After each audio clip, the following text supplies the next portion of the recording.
Lo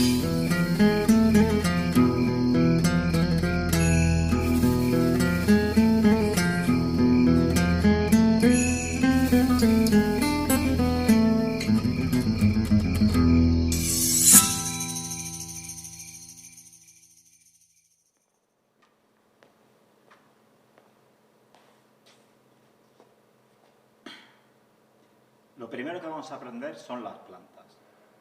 Una planta es la manera de quedarse parado sobre el suelo, cómo estamos posicionados, dónde están pisando nuestros pies.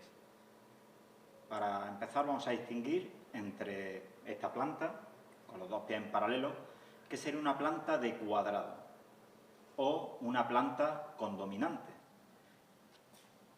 La dominante, como dominante nos referimos al pie que está adelantado, en este caso dominante siniestra, ya que sería nuestro pie izquierdo, nuestra pierna izquierda, o dominante diestra.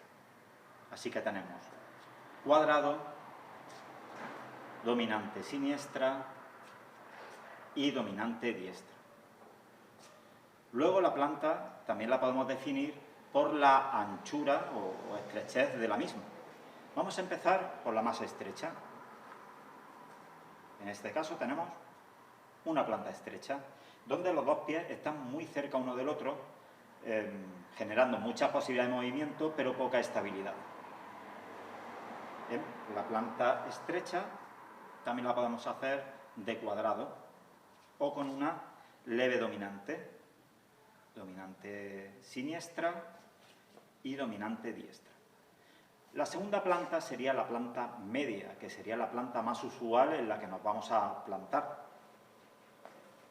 Bien, esta sería una planta media.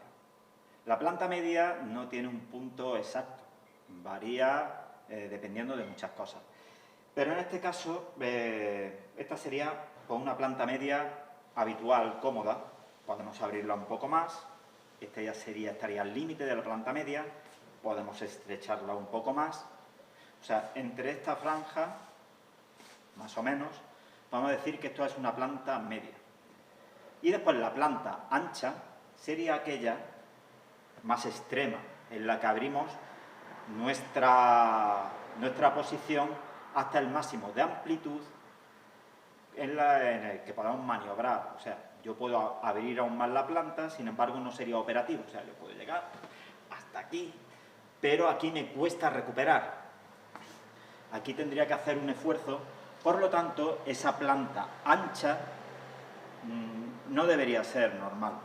Podríamos llegar en un momento determinado a ese extremo, pero no es una planta operativa. La planta ancha es aquella que podemos abrir y podemos recuperar, cerrar de manera cómoda y rápida. ¿Por qué? Porque en el salto o en la práctica necesitaremos estabilidad y rapidez en la recuperación del movimiento.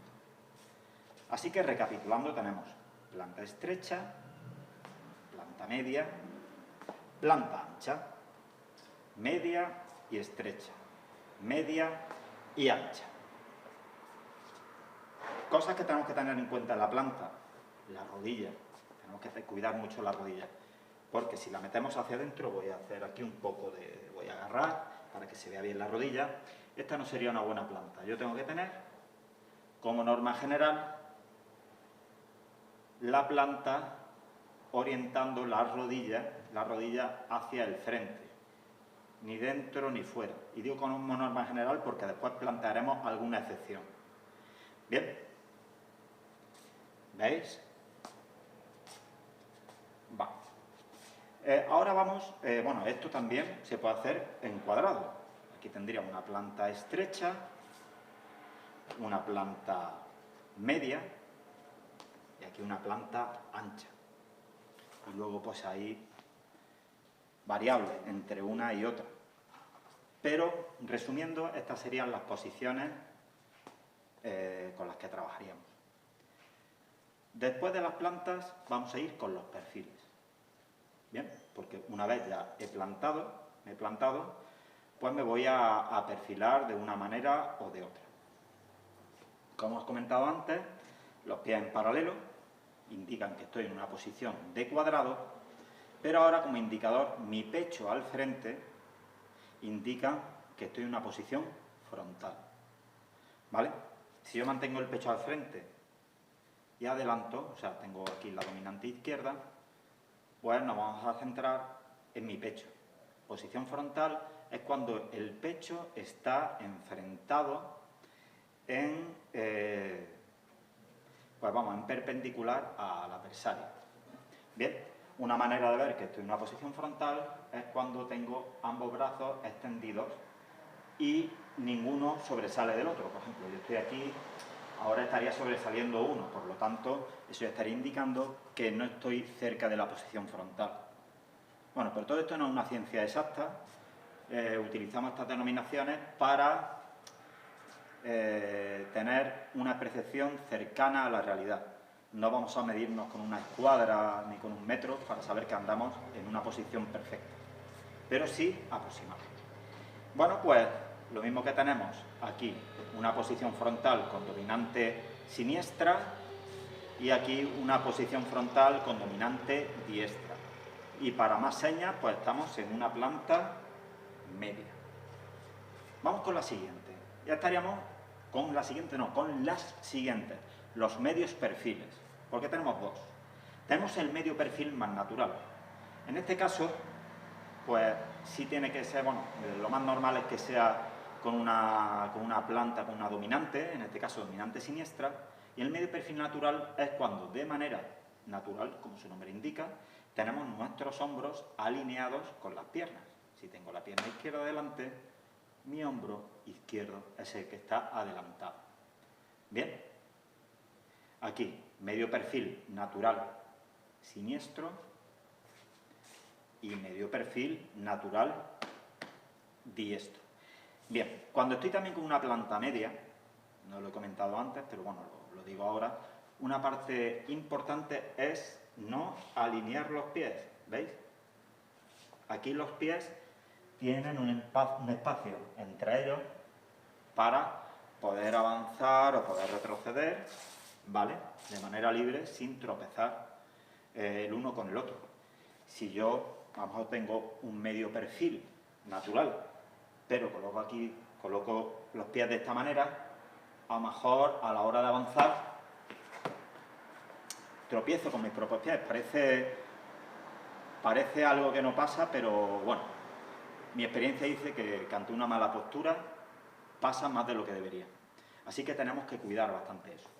Bueno, ya habiendo descrito el medio perfil natural, vamos con el medio perfil quebrado, y aquí es donde se dan una de las excepciones de orientación de la rodilla que comenté antes. El medio perfil quebrado es lo contrario al natural. ¿Por qué? Porque mis hombros no están en paralelo con mis piernas, sino que los cruzan en una perpendicular, ¿vale? Así que si mi hombro derecho está atrás, lo adelanto dejando mi pierna izquierda delante y mi pierna derecha atrás. Y veis, esta posición ha hecho que varíe mi planta, que la rodilla, en vez de tenerla adelantada, se gire junto con mi pie al exterior. Si nosotros usásemos una imaginaria denominación horaria, como si esto fuese un reloj, pues mi pie adelantado estaría a las 10:30. Y el atrasado, a ver, lo pongo bien, estaría a las 12 en punto. Bien, aquí vuelvo, ¿veis?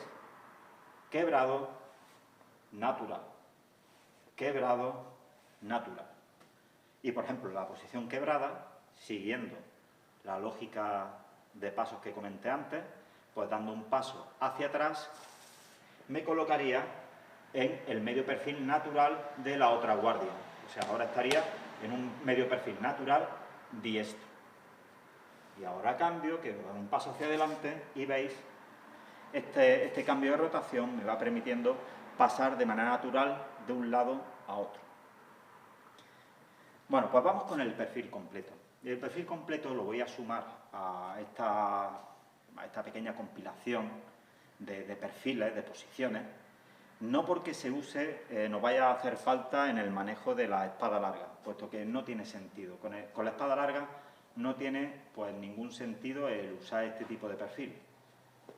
Básicamente, porque cuando yo me perfilo de manera completa, bien, lo voy a hacer de frente, aquí veis si estoy alineando los pies, justamente lo que no quería en los otros perfiles, aquí sí lo estoy haciendo, para colocar mi costado al máximo. O sea, ahora estoy aquí con el costado, si tuviese un arma o una mano tendría sentido, pero aquí, me voy a poner aquí justamente perfil para que me veáis, aquí es que directamente no llego.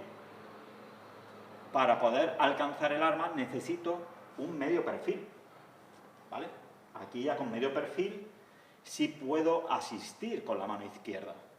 Con un perfil completo, no. Esta posición la tenemos que conocer, pero se utiliza sobre todo, pues bueno, aquí tengo otra arma a mano.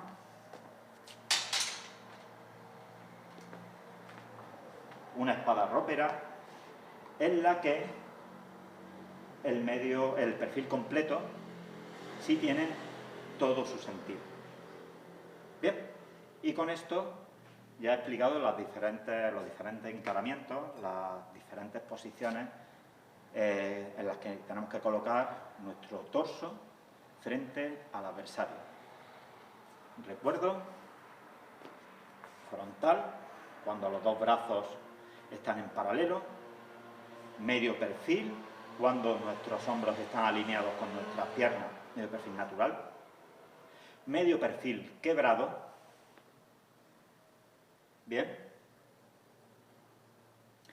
y perfil completo. Y con esto ya tenemos todos los perfiles que vamos a necesitar y uno de más.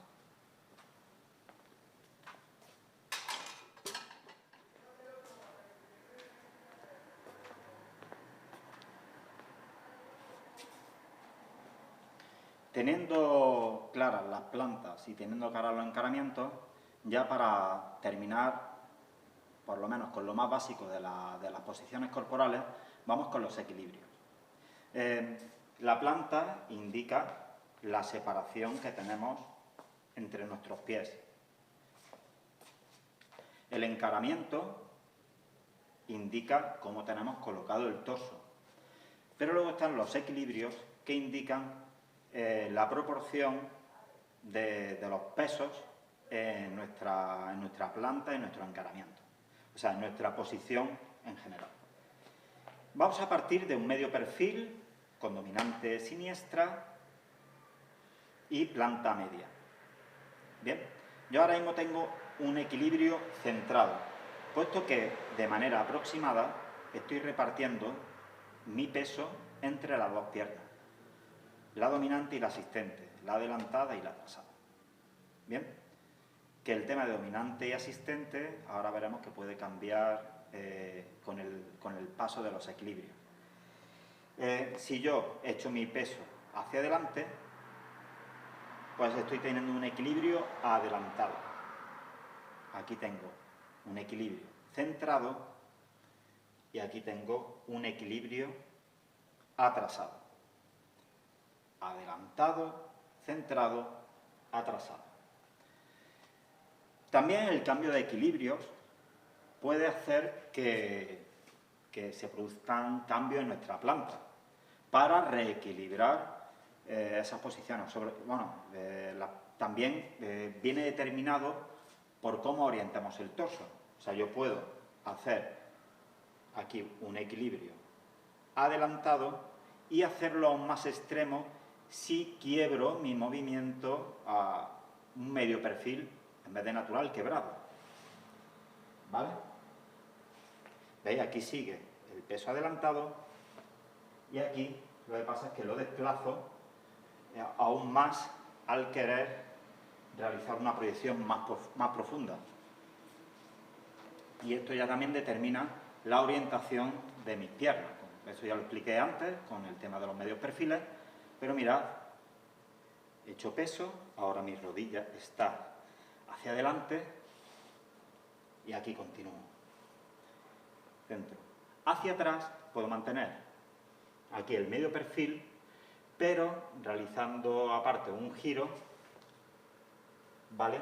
Aquí ya estamos manteniendo mi vista hacia adelante, pero mi peso y mi torso están inclinados hacia atrás.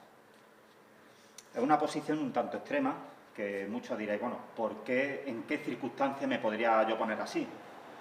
Hay circunstancias. Sobre todo esto se ve muchísimo en los estilos más tempranos, no de la escuela alemana, sino de la tradición italiana temprana de espada de mano y media, con Fiore Furlano como máximo exponente. Para ello voy a coger, pues eso, una espada de mano y media,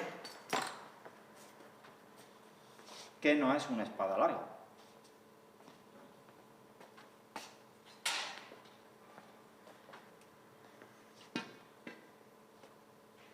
De hoja vemos que están muy cerca, que la hoja visible, la parte visible, no estoy hablando de la espiga, son muy similares.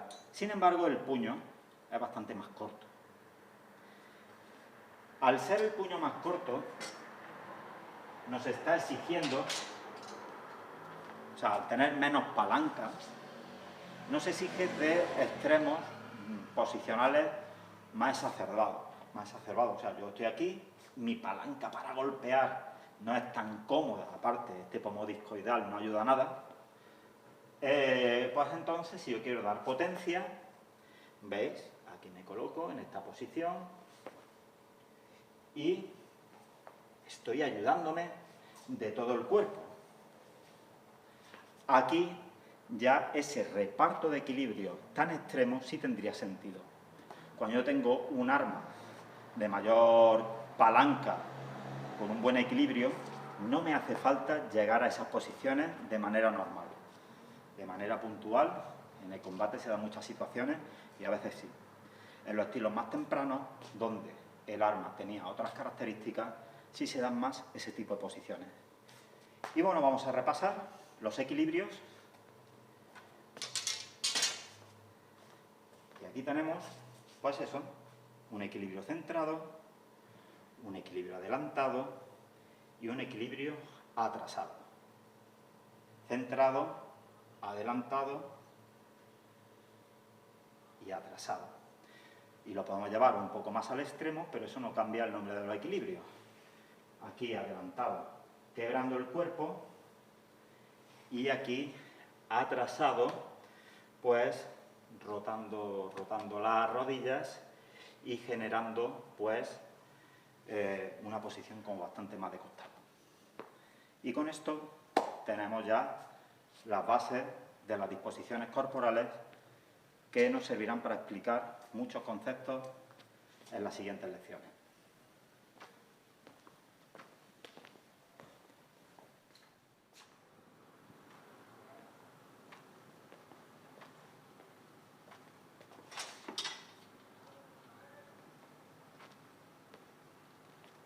Vamos a describir el arma con la que vamos a trabajar durante todo este curso.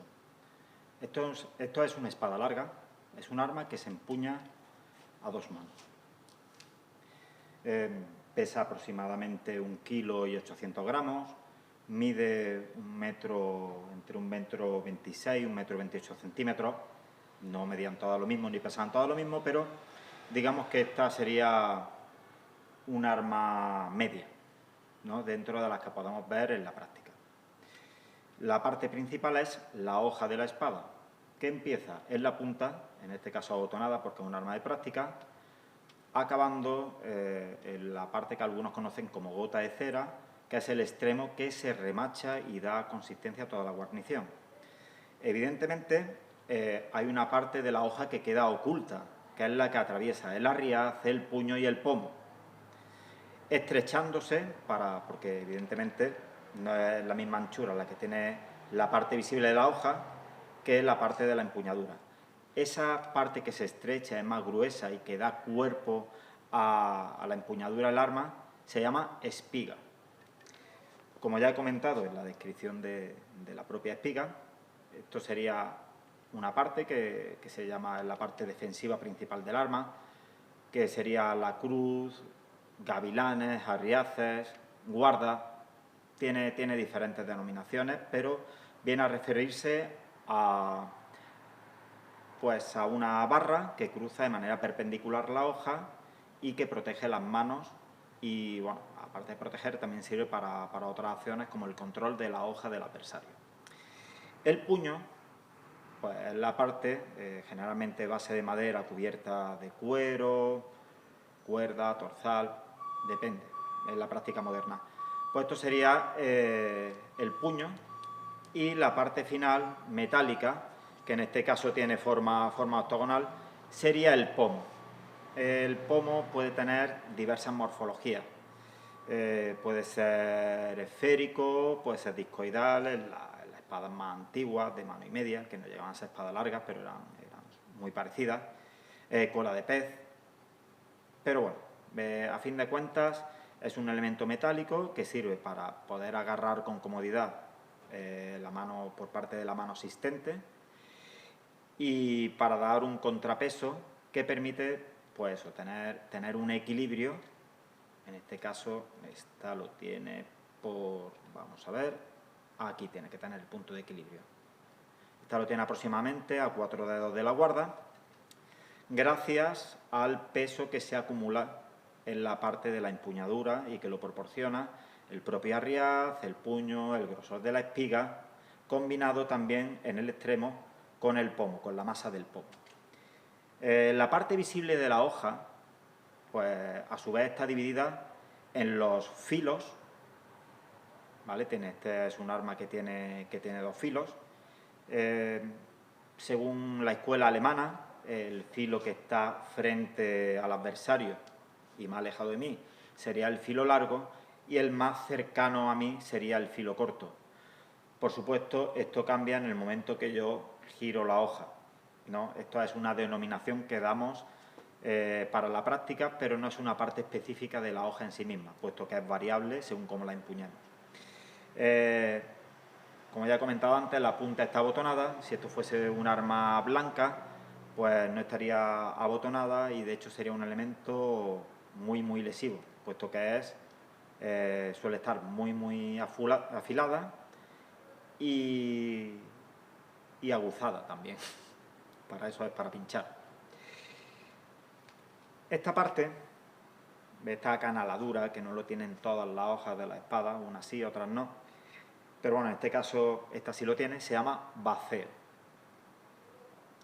Luego esta línea, que por ejemplo que se extiende desde el baceo hasta la punta, tampoco la tienen todas las espadas. Esta sí, sería la línea distal, y desde la línea distal hasta el filo, pues estaría una parte plana, en este caso se llamaría mesa. Esta espada pues tiene 4 mesas, ¿vale? 1, 2 y por el otro lado 3 y 4.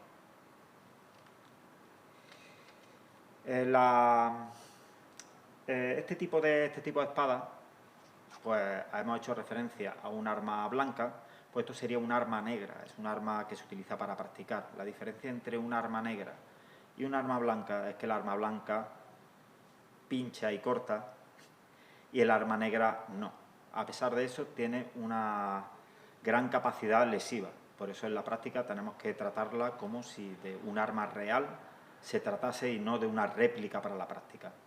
Eso aparte nos ayudará a comprender mejor su funcionamiento. Bueno, aunque en nuestra escuela no lo usemos, voy a traer otro tipo de espada que se utiliza también para la práctica. Bien, pues aquí no tengo ninguna, voy a por ella.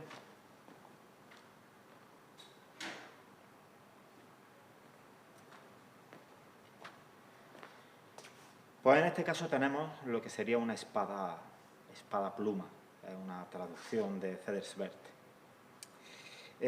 La diferencia principal, aunque tenga una forma bastante parecida al arma negra, esto ya es un arma pensada directamente para la práctica. Lo que hemos mostrado antes es una reproducción de un arma blanca pensada para la práctica. Esto no, esto directamente era un arma de entrenamiento.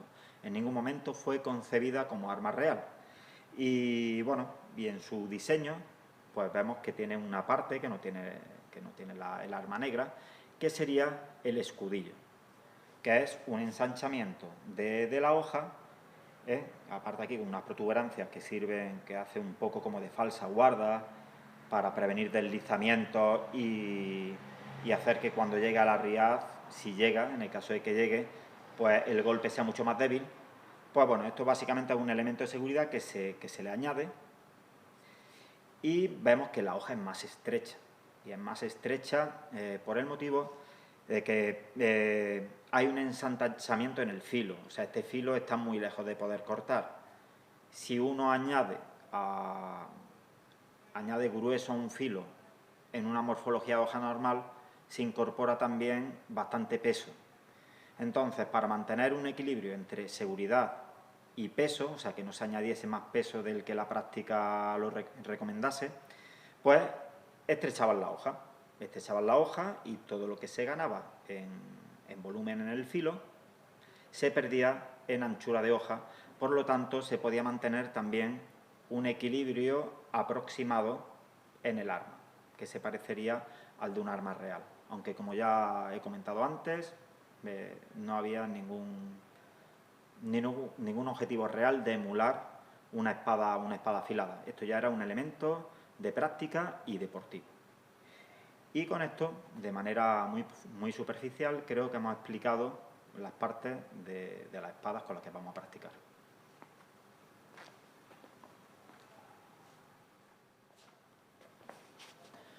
Una vez hemos explicado las partes del arma, vamos a ver cómo se empuña.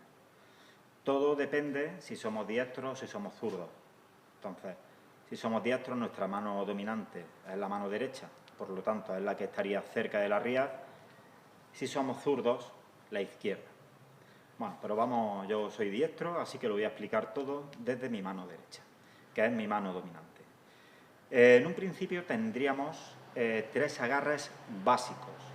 A lo largo de las próximas lecciones explicaremos agarres secundarios que se utilizan en situaciones concretas. En este caso, mi mano dominante, ¿no?, para un agarre de filos, que sería el primer agarre, pues la cojo pues cerca de la riaz, ahora explicaré con detalle la manera, y la mano izquierda en el pomo.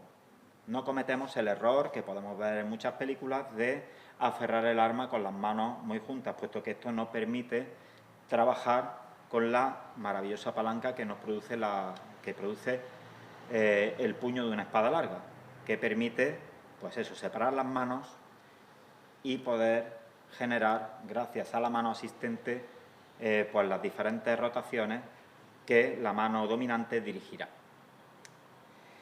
La mano izquierda, en este caso la mano asistente, a mí no me gusta, bueno, no se aprieta, no se aferra muy fuerte, simplemente se deja apoyada la palma.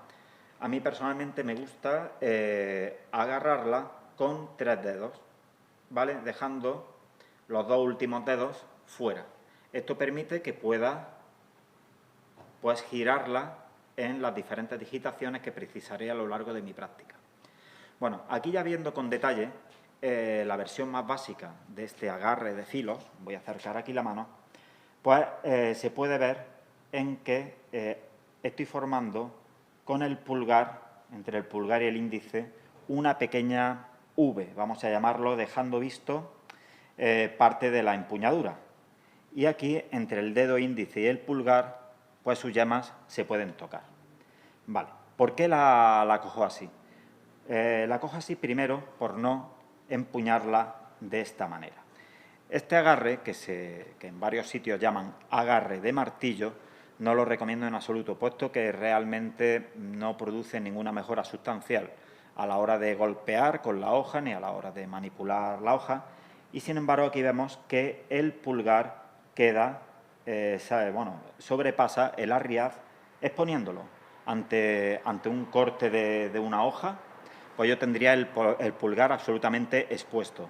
Aparte que, cogiendo de esta manera, limito mi digitación, mientras que si lo alejo, tengo ya una digitación, bien, que me permite hacer estos movimientos con el arma, con la mano asistente ayudando es mucho más fácil, pero para la angulación de la espada es fundamental que yo tenga esta libertad de digitación.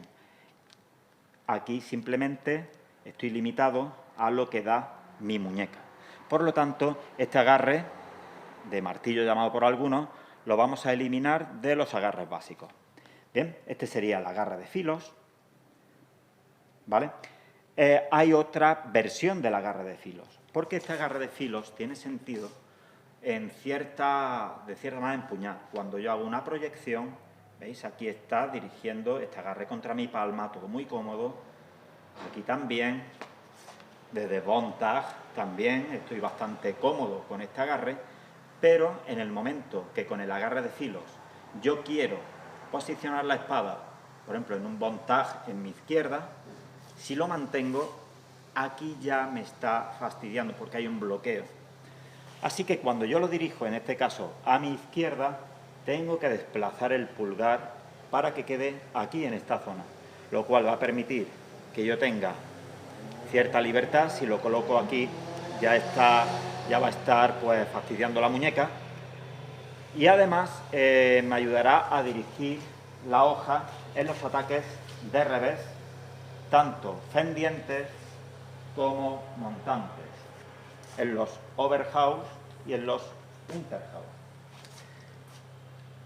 Bien, pues esta sería la excepción. Normalmente tenemos la espada empuñada de esta manera y cuando estamos con otra posición del arma tenemos que desplazar el pulgar a esta parte para tener pleno control. En el momento que nosotros vamos moviendo el arma de un lado a otro, tenemos que ir cambiando esa digitación para que esté en cada momento en su lugar correcto, puesto que en el lado derecho a mí no me interesa porque no me aporta nada esta digitación. De hecho, aquí esta digitación, con el pulgar detrás, tan conveniente por el otro lado, si agregan la hoja y hacen presión, yo no tendría fuerza suficiente con la palma para mantener y me pueden desarmar. Por lo tanto, yo aquí recomiendo sí tener el pulgar colocado de esta manera para poder retener la hoja y hacer la presión adecuada, ¿vale? Aquí ya sí tendría cerrado el puño. Bueno, este sería el primer agarre que usamos en nuestra escuela, que es el agarre de filos. Ahora pasamos al segundo agarre, que sería el agarre de planos. ¿Por qué lo llamamos de filos y por qué lo llamamos de planos? Bueno, pues de filos porque tengo el filo largo hacia el adversario y el filo corto hacia mí. El agarre de planos, lo que sería, se llama así porque enfrenta los planos, proyecta los planos hacia el adversario y hacia mí. Hay variaciones, ¿no? O sea, porque en el momento que yo muevo la espada, los planos quedan orientados a diferentes sitios, pero para simplificar, pues definimos filos y planos por la orientación general de las partes de la espada. Bien, pues la parte plana de la espada, o sea, las mesas, como he descrito antes, y el vacío, pues lo empuño así. El cambio de transición lo hago sobre todo con la mano izquierda, ¿vale? Aquí sería de filos, aquí sería de planos. Aquí de filos, aquí de planos. Bueno, a veces se hace con la izquierda, a veces yo también acomodo con la derecha. Es un juego un tanto complejo que ya iremos explicando durante todo el curso. Pero bueno, planos, filos. Planos, filos. Bien, ahora voy a ir con errores bastante comunes. Errores, bueno, vamos a dejarlo en otras interpretaciones del manejo de la espada. Por comodidad, hay mucha gente que adelanta el dedo pulgar y lo reposa sobre la hoja. Pues no lo recomiendo. No lo recomiendo, ¿por qué? Porque básicamente estamos sacando pues eso, el pulgar en el exterior. Estamos sacando el pulgar al exterior y esta parte pues está muy desprotegida. A nivel moderno tenemos unos guantes que nos protegen muchísimo, pero a mí me parece que es ser perezosos y no trabajar en la defensa de un arma tal y como está concebida. O sea, los arriaces están para algo. El sacar el pulgar puede ser seguro en ciertos momentos, pero en la mayor parte de ellos no lo es. Por lo tanto, nosotros por defecto lo llevamos atrás, que es una posición que no nos resta nada de movilidad y, de hecho, pues una vez te acostumbras a digitar en condiciones, no te resulta complicado mantenerlo detrás. Así que nosotros, en el cambio, lo que sí hacemos es echar los otros dedos hacia atrás. O sea, esto hay que decirlos, y de planos, pues alejo también un poco el dedo índice de lo que son los arriaces para hacer que las propias defensas funcionen mejor, porque ante una angulación muy aguda por parte de la espada del contrario, si lo tenemos el índice muy pegado al arriaz, nos lo acaban cortando, no termina de funcionar esa guarda. Así que nosotros lo que hacemos es mantenemos aquí el pulgar y cuando cambiamos de agarre, pues lo dejamos de esta manera. Bien, y ya de esta manera pues nos permite trabajar con ambos filos, con el filo largo y el filo corto, con las diferentes formaciones de ataque o de defensa. Vamos a pasar al tercero de los agarres básicos. Como he comentado, hay más que explicaremos en futuras lecciones. El tercero de los agarres básicos sería la medioespada. Hay muchas interpretaciones a la medioespada. Nosotros, en nuestra escuela, trabajamos una en particular. Y es, primero voy a enseñar cómo no se coge la medioespada. Aquí, aferrándola del filo. Esto asumimos que es algo que corta, entonces, si lo cogemos así, incluso con guantes no sería inteligente, con guantes voy a tener algo de explicación, pero incluso yo con guantes, por muy fuerte que apriete, mientras más fuerte, más hundo los filos en mi mano y tampoco me da garantía de que no puedan deslizar la hoja hacia atrás, generando una saja, o sea, una herida bastante severa en la mano. Yo puedo coger la espada por la parte afilada, pero en un principio yo la asiento la palma sobre los planos, el pulgar queda asentado en mitad de la hoja y cierro la mano realizando una pinza. Bien, no sé si se podrá apreciar, pero bueno, realmente yo no estoy empuñando, sino que estoy generando una pinza manteniendo mi palma lejos del filo. Bien, ¿cómo pasaría este agarre? ¿Agarraría directamente? No, básicamente es reposo la palma, cierro, reposo la palma, cierro, reposo la palma, cierro. O sea, básicamente yo aquí genero, por ejemplo, realizo una diversión, me meto cuerpo a cuerpo y ahora aposento la palma y luego es cuando cierro, teniendo la mano bastante protegida para realizar la técnica que en ese momento sea precisa. Y con esto creo que ya tenemos los tres agarres, los tres asimientos con los cuales empezaremos a describir el resto de acciones, de guardia, o sea, de ataque, de defensa, de las técnicas que fundamentan nuestra escuela.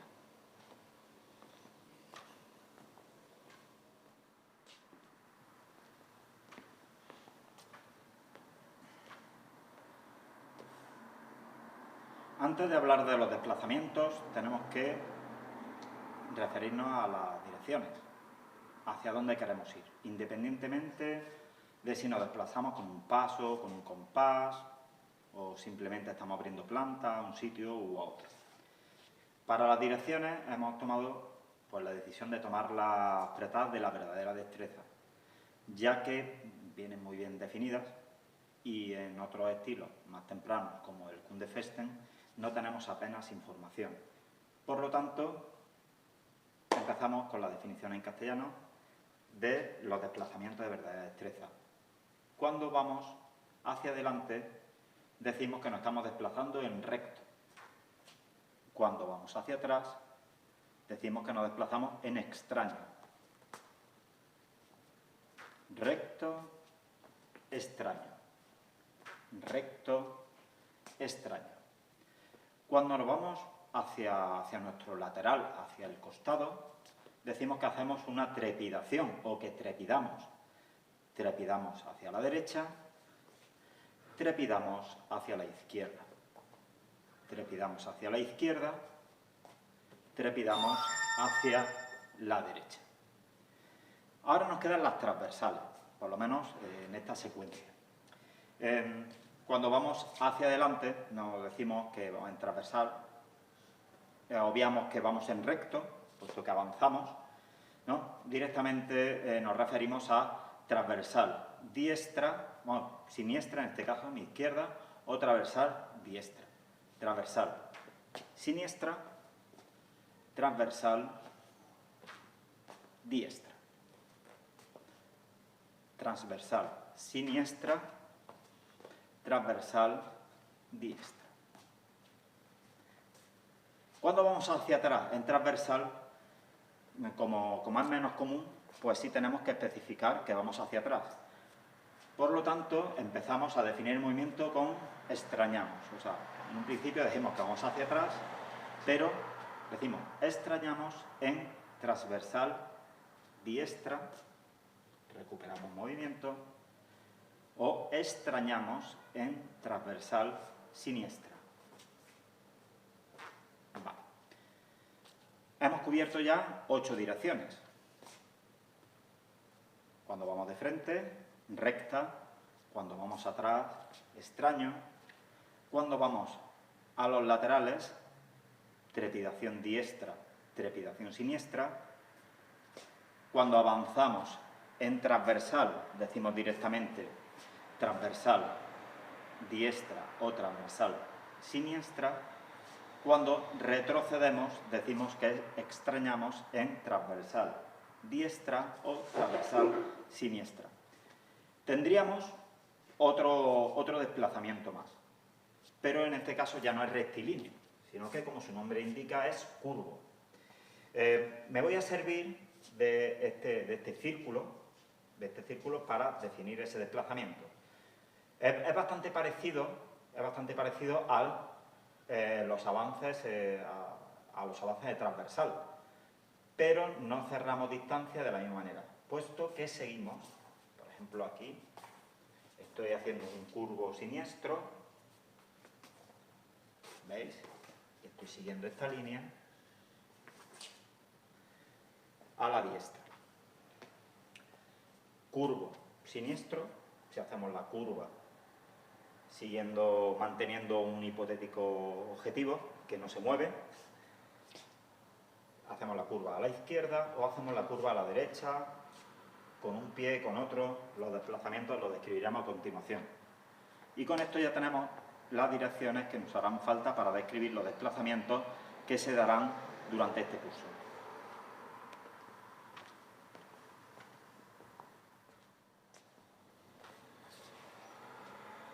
Ya que hemos descrito las direcciones hacia las que nos tenemos que desplazar, vamos a mostrar 2 compases, o sea, 2 maneras de desplazarse. Bueno, un compás, en un principio, es un desplazamiento que no produce cambio de guardia. Y por guardia entendemos una planta. Una planta, en este caso, con una dominante concreta. Si tengo aquí la dominante siniestra, pues me mantengo en la misma cuando me desplazo. En este caso, con un compás simple. Si realizo un medio compás, que también lo aprenderemos en esta ocasión, cerrando planta, abriendo planta, pues tampoco se produce un cambio de planta o guardia. Bueno, pues vamos a empezar describiendo el compás simple, que es quizá el compás más usado en los diferentes estilos. Junto con la pasada, que estudiaremos en la próxima lección, podríamos decir que tenemos el desplazamiento más usado. Para comenzar a describirlo voy a elegir una planta media en un medio perfil con dominante siniestra. En el compás simple, primero abro planta hacia el lugar que me quiero desplazar, y si es hacia atrás, si es extrañando, pues abro planta con la pierna atrasada. Si quiero ir recto, abro planta con la adelantada y después cierro planta, quedándome otra vez en planta media, normalmente, y viceversa. Aquí recto y aquí extraño. Bueno, fácil. Cosas que tenemos que tener en cuenta. mucho cuidado con las rodillas, de no orientarlas de manera errónea. Estoy exagerando un poco, pero es uno de los fallos más comunes. Luego también, dependiendo de la longitud del compás que queremos realizar, tenemos que posicionar los pies de una manera o de otra. Nosotros cuando avanzamos, cuando hacemos un compás pequeño, ¿no?, pues solemos casi arrastrar un poco la punta, ¿vale?, sin llegar a separarla del suelo. Y la punta, básicamente, es el metatarso, que está apoyado con una ligera separación del talón respecto al suelo. Es muy parecido a cómo se caminaría en boxeo. No es exactamente igual, pero digamos que es parecido. ¿Veis? Aquí los desplazamientos cortos, pues esta manera de pisar pues produce bastante control. Pero si queremos hacer una entrada, o sea, un desplazamiento más amplio, no es útil, no es funcional, puesto que en el momento que abro mi planta, mirad, voy a hacerlo mal, como que a la hora de sentar el pie no es cómodo, me puedo llegar a resbalar si mi suela no es adherente. Así que cuando hacemos un compás más amplio, en vez de aterrizar con la punta, utilizamos el talón, clavamos talón y después asentamos la planta del pie. Pues mirad, aquí voy a hacer un compás más amplio y veis, aquí clavo y después vuelvo a posicionar. Pero en la recogida, o sea, cuando voy hacia atrás, no hago esto. Esto es un error bastante común. Aquí no supondría nada especialmente catastrófico, puesto que estamos en un suelo muy regular. Pero, dada mi experiencia en suelos que son más irregulares, con algún tipo de obstáculo, si uno recoge con el talón clavado, es probable que tropiece, cosa que no recomiendo cuando se está combatiendo ni se está practicando. Así que, independientemente de que sea una planta más amplia o más estrecha la que se realice, la recogida o el desplazamiento hacia atrás siempre tiene que realizarse con el talón levantado. Y voy a poner un ejemplo. Por ejemplo, aquí hacia adelante con talón clavado y hacia atrás con talón levantado. Hacia adelante, hacia atrás. ¿Vale? Y cuando es en corto igual. ¿Vale? Bueno, creo que lo tenemos más o menos visto. Una cosa más, porque tampoco quiero alargarme demasiado, es que con el compás simple nosotros decidimos hacia dónde vamos en el primer desplazamiento. O sea, cuando yo desplazo la pierna adelantada, si quiero ir hacia adelante, ya estoy decidiendo la dirección. En este caso, aquí estoy quebrando un poco el cuerpo, porque es lo que me pide esta transversal, y después asiento a la planta con el movimiento que sigue. Yo decido si voy también extrañando, en este caso, aquí en transversal siniestra. Primero decido con el pie que retrocede y luego con el pie siguiente es con el que dejo ya la planta colocada en el desplazamiento. Vamos con el medio compás. El medio compás se forma de manera opuesta al compás simple. Porque si viene el compás simple, yo abría planta, yo abro planta y después cierro, yo abro planta y después cierro. En el medio compás yo cierro planta y después la abro. O sea, yo en un principio reúno los pies, estrechando la planta y luego me desplazo. Si extraño, yo reúno los pies y luego me desplazo. Bueno, pues gracias a esta manera de caminar, pues el orden en el que se decide tanto la dirección como la apertura final de planta se decide en el segundo movimiento, porque el primero siempre va a ser estrechar. Y a partir de que estrecho, pues yo decido si elijo una transversal, una recta o la otra transversal, ¿de acuerdo? Y también la amplitud de la planta. Pues yo al principio estrecho y digo, pues mira, avanzo y me quedo en una planta media. O puedo decidir estrechar y luego hacer una planta más amplia. Por lo demás, es bastante parecido al compás simple. Utilidad del medio compás. El medio compás sí tiene una utilidad diferente al compás simple porque, por ejemplo, para un desplazamiento es mucho más fácil, un desplazamiento con una proyección directa, es mucho más fácil realizarlo con un compás simple, ¿no? Si voy hacia adelante, esto es mucho más fácil que esto. Aquí ya tengo que estar reuniendo, hay momentos que tengo la planta estrecha, menos equilibrio, tengo que saber muy bien cuándo lo hago. Bueno, pues uno de los motivos, hay más, pero uno de los motivos, dos principales motivos para hacerlo en recto o en extraño, que cada uno es diferente, serían estos. El medio compás es un compás de preparación, en muchos casos, en el cual, pues, yo preparo una distancia sin, mirad, pensad que, bueno, lo voy a hacer con la mano derecha, así es más fácil pensar que como diestro en mi brazo armado, que yo llego, o, por ejemplo, empuñando una imaginaria espada larga, yo llego aquí con los dos brazos, ¿veis? Apenas avanza mi espada. Pero aquí ya me permite realizar una entrada a fondo sin haber alertado en exceso, si lo hago rápido, al contrario de que estoy preparando para hacer una entrada a fondo ganando distancia.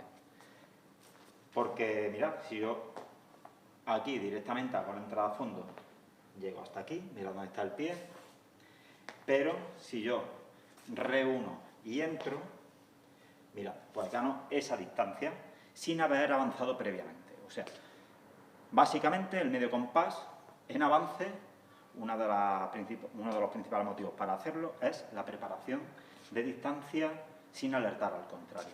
Sin embargo, no tendría ese mismo sentido cuando extrañamos, cuando vamos hacia atrás. Cuando vamos hacia atrás, pues yo el ejemplo que suelo poner mucho, hay un movimiento, que ya lo aprenderemos más adelante, que se llama cabalgada, ¿no? Pues la cabalgada consiste en reunir las dos piernas, o sea, tengo aquí la pierna avanzada, reúno y después vuelvo a ocupar el espacio. Normalmente se suele hacer para esquivar un ataque a las piernas. O sea, yo estoy con la pierna levantada, veo que aquí van a atacarla, pues mientras, por ejemplo, mientras ataco, realizo un Scheitelhaus, pues retiro la pierna y luego vuelvo a ocupar, una vez ha pasado la espada. Pero puede darse el caso en que el peligro no ha pasado, o sea, que yo retiro la pierna, pasa la espada, pero veo que la recupera muy rápido, por lo tanto, si vuelvo a ocupar el espacio, estoy en peligro. Así que, si veo que la situación después de la reunión no me es favorable, retrocedo sin cambiar de guardia a una posición en la cual pueda reaccionar ante una contra. Y ya habríamos realizado un medio compás. Bien, pues con esto ya hemos descrito, muy por encima, porque hay muchos más detalles, pero lo dejaremos para lecciones posteriores, el compás simple y el medio compás.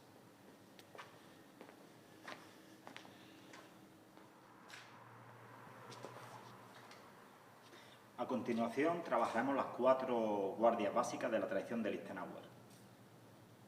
Hay más de 4, pero las principales son las que vamos a decir a continuación. Vamos a empezar con una planta siniestra, una planta media, y sobre la cabeza tenemos el Bontag. Hay varias interpretaciones de este nombre: guardia del tejado, guardia alta, guardia del día. Bueno, en un principio la que más nos guste, sin embargo en alemán sería Bontag. Bien, sobre la cabeza. Hay alguna versión más.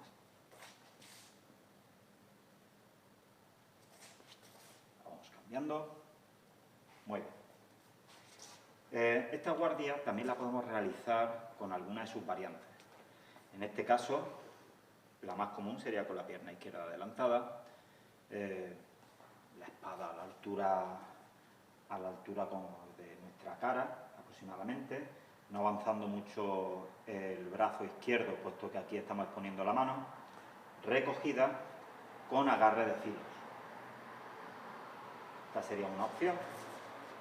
Y la otra opción sería al otro lado. Bien, aquí voy a hacer un pequeño inciso, puesto que en el lado izquierdo, mirad, y hemos cambiado el agarre.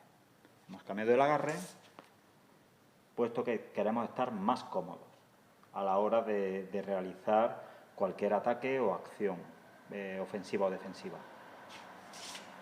¿Veis aquí? A este lado,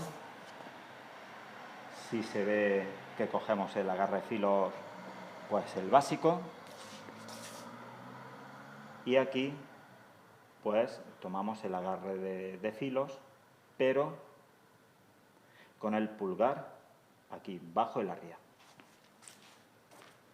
Bien, ya tenemos dos variantes. Sobre la cabeza, con una pierna dominante u otra, y sobre el hombro. Hay una tercera opción que nosotros también usamos y de hecho viene recogida en algún tratado, no es la versión más popular, pero sí nos parece bastante práctica. De hecho, en nuestra escuela sí la hemos tomado como parte del canon, que sería con agarre de plano y reposando el plano sobre el hombro. A un lado y a otro. Esta sobre todo la utilizamos para formaciones directas de estocada, puesto que produce una angulación muy interesante a la hora de agregar la hoja con la del contrario y atrapar una posible proyección contra nosotros con nuestros arriaces. O sea, básicamente sería esta proyección, veis cómo queda aquí situado la unión de la hoja con el arriazo. Bien, aquí yo posiciono y produce un ataque bastante directo, pero para ser realizado con la punta, porque evidentemente si lo considerásemos un golpe, pues sería un golpe, una cuchillada, e iría de plano, esto no heriría. Así que esto es una proyección que se suele hacer con la punta, desde esta guardia, y luego ya se termina de colocar el golpe. Vamos con la segunda guardia. En este caso, pues, tendríamos Albert o la guardia del necio. Realmente, pues, se puede realizar con ambas posiciones de pierna, diestra y siniestra. Bien, la punta abajo no llega a tocar el suelo y, evidentemente, el pomo lo colocamos un poco a nuestro costado. Hay versiones en las cuales se adelanta un poco más. Bueno, a pesar de las variaciones, estamos hablando de la misma guardia. Aunque otros maestros hacen especificaciones más concretas en cuanto a la variación y le dan otra denominación diferente a Albert. Pero, como posición básica, vamos a llamar Albert a la espada aquí al frente, un poquito recogida, ¿vale? Pero nunca llevada a nuestro costado. Después de la guardia del necio, tenemos dos guardias principales, que serían flug y ox, arado y buey. Vamos a empezar con el arado. Con la pierna izquierda adelantada, en este caso voy a realizarla con un agarre de planos. Agarre de planos y agarre de planos. Como veis, no abro la punta queda un poco cruzando y proyectada sobre mi hombro adelantado. Aquí. Bien. En este caso he estado formándola con un agarre de planos, aquí con el pulgar, siempre mirando hacia mí. Este tipo de posición de planos genera una disposición de la ría hacia arriba, en diagonal superior. Y esto viene muy bien cuando esperamos que venga, que nos ataquen de overhaul, de un golpe de arriba hacia abajo. Entonces, pues aquí ya tendremos dispuesta la guarda para poder recibir ese corte y después hacer cualquier tipo de contraataque usando el arriaz para controlar la hoja del adversario. Pero si esperamos un ataque desde abajo, aquí mi mano queda expuesta. Así que el agarre de plano no es adecuado y tendríamos que tener posicionado un arado pero con agarre de filos, para que sea el arriaz inferior el que reciba el ataque con el filo largo. ¿Veis? Esto sería un arado de filos, y esto, un arado de plano, para prevenir ataques de arriba hacia abajo. Bien, esto es una descripción muy somera de esta guardia, en la que ahondaremos muchísimo, os lo prometo, muchísimo más, durante el resto del curso. Luego la siguiente guardia sería Ox, la guardia del buey, que es una guardia complementaria a esta y que nos ayudaría a cerrar las aberturas superiores.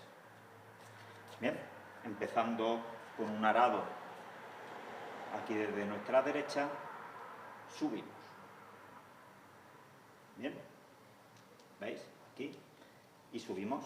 Mirad, la punta queda ligeramente hacia nuestra izquierda, no abrimos la guardia, sino que produciría esta angulación. Y al otro lado, ¿veis? Aquí está. No bajo la guardia, estoy desprotegiendo mi cabeza. Yo aquí, mientras protejo mi cabeza, embroco un poco la punta, o sea, la pongo un poco mirando hacia abajo, no mucho, y apunto hacia adelante. Como habréis estado viendo, he estado colocando esta guardia con un asimiento de planos, pero también se puede hacer con un asimiento de filos. Bien, ¿veis? Aquí con el pulgar detrás el arriaz, y aquí planos, filos, planos, filos. Por el otro lado exactamente igual. La mano izquierda me ayuda a hacer la transición de planos o de filos. Normalmente se hace de planos cuando queremos que al recibir la espada del contrario ésta resbale por la hoja. O sea, es más fácil que deslice para hacer una acción evasiva. Cuando queremos orientar el filo, pues es cuando queremos realizar una ganancia inferior o queremos realizar una proyección firme y que la hoja del contrario no deslice, sino que en ese punto de agregación se mantenga y empezar a trabajar sobre él. En el momento que agregamos con esta guardia podemos cambiar de filo a plano para graduar la espada nuestra y la del contrario en el punto que nos sea más beneficioso, según la acción que queramos hacer. Sobre estas guardias hay muchísimo que hablar y hay más variaciones, pero para iniciarnos creo que estas son las posiciones básicas que tenemos que por lo menos asumir. Vamos a repasarlas todas muy rápido y con esto damos por terminada esta parte. Montag sobre la cabeza.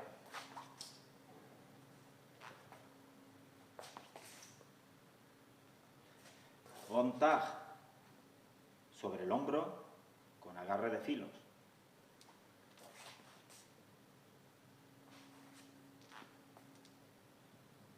Ahora me voy a poner por el otro lado para que se vea bien.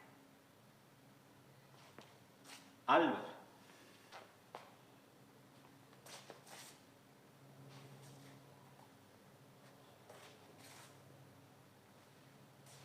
Flujo.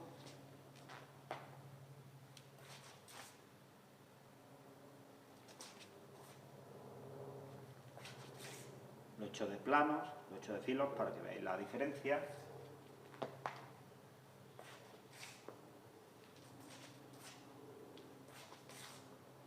Y Ox.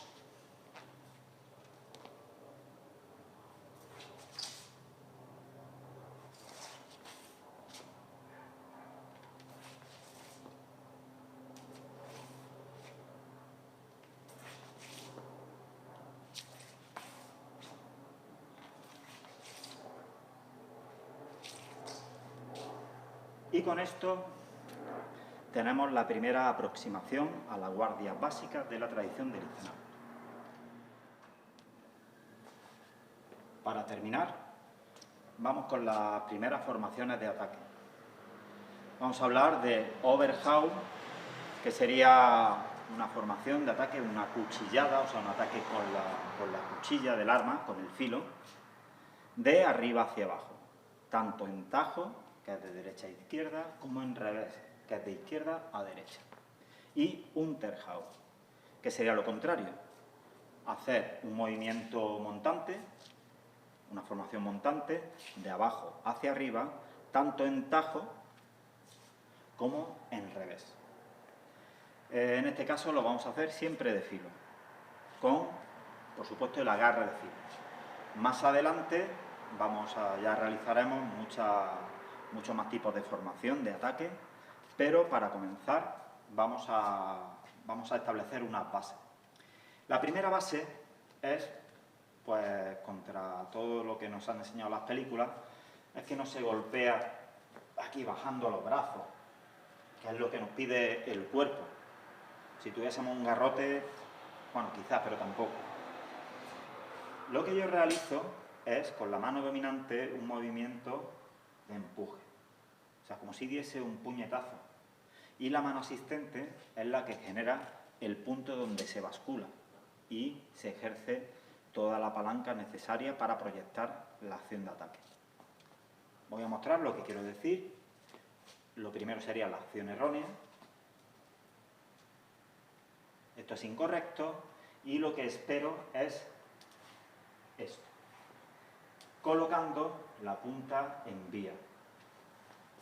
Y aparte, el arria se colocaría a un costado para hacer que los ataques que viniesen de frente, los posibles ataques, saliesen de su vía.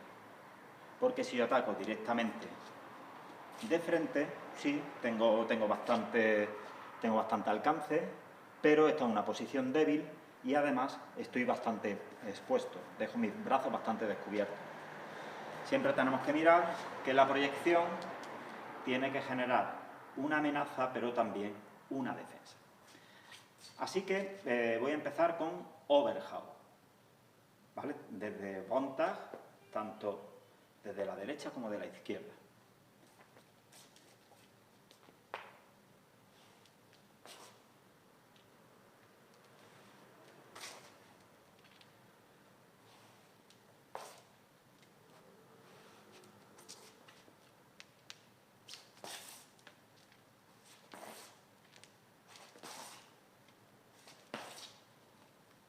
Bien, voy a hacerlo con algo más de velocidad.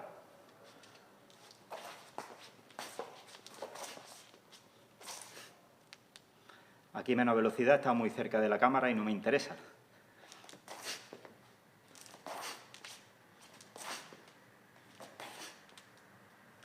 Bien, voy a hacerlo de lado.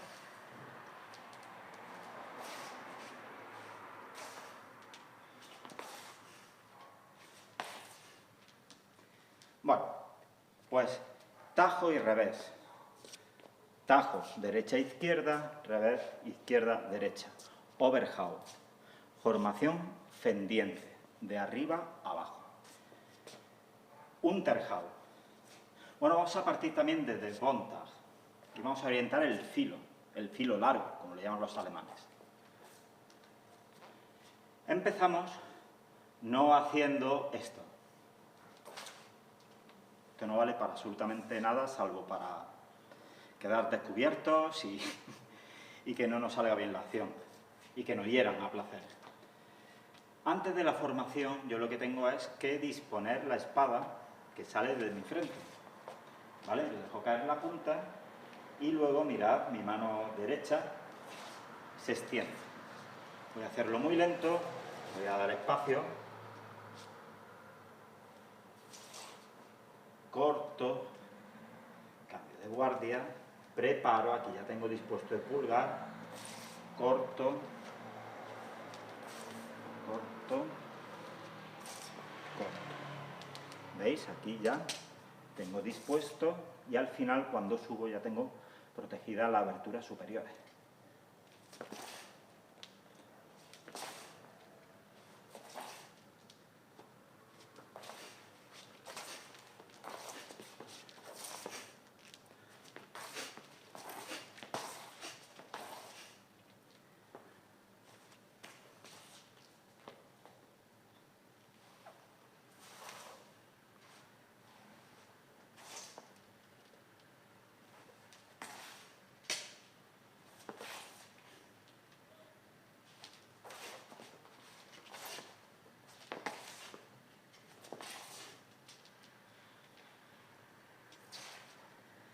Hay muchas más maneras de formar estos ataques. Sin embargo, no las vamos a trabajar ahora. Tajo y revés, fendiente y montante, overhaul y unterhaul, desde guardia del día, desde Bontag. Más adelante podrán formar estos movimientos y muchas variaciones desde sitios muy diferentes y combinándolos también con otro tipo de acciones. Y con esto acabamos la explicación teórica de la primera lección.